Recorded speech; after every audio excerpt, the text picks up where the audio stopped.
Minister, tem uma diferença hopi grande entre proposição que a Holanda põe riba mesa, riba Rijkswet pro meu instante e Rijkswet híbrido? Tem uma diferença entre elas? Sim, tem várias diferenças. Se boa solamente é tema de Rijkswet, mas não bisa nós não estamos solamente tema de Rijkswet, nós estamos em sua totalidade, que é benefício financeiro não também. Mas se boa solamente é Rijkswet, dia ponto na mais importante é norma não. Den Rijkswet, parlamento lo notado tem nenhum rol para estar vast norma não.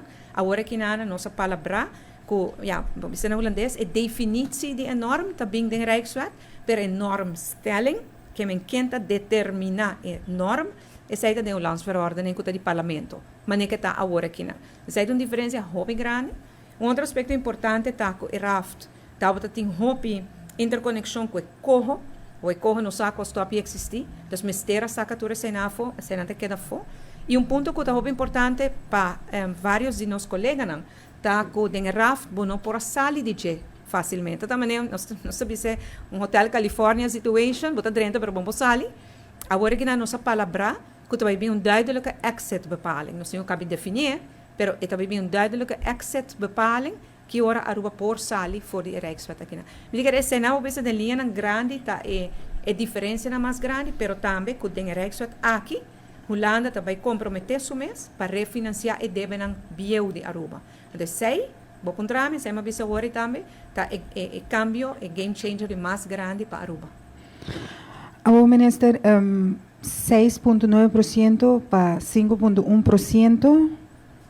Então, siente que não tiki toch mirando quanto por cento outro isla na Hanha de negociação aqui. De com Holanda te queda toch com pressão riba Aruba com 1% alto. Kiko de negociação, Kiko minister te sente que Holanda lo quer mais? Autoridade riba Aruba com minister fil em negociação aí mirando por visa 1% menos com 1% eigenlijk Aruba Hanha de rebaixo. Me te quero que, pelo menos agora que na Holanda, demonstrar que trata toda isla igual. Corsau também há 5,1 e depois que acaba de reglar assunto de Enia, está barra 3,4, mas coisa é acordo de nós agora aqui.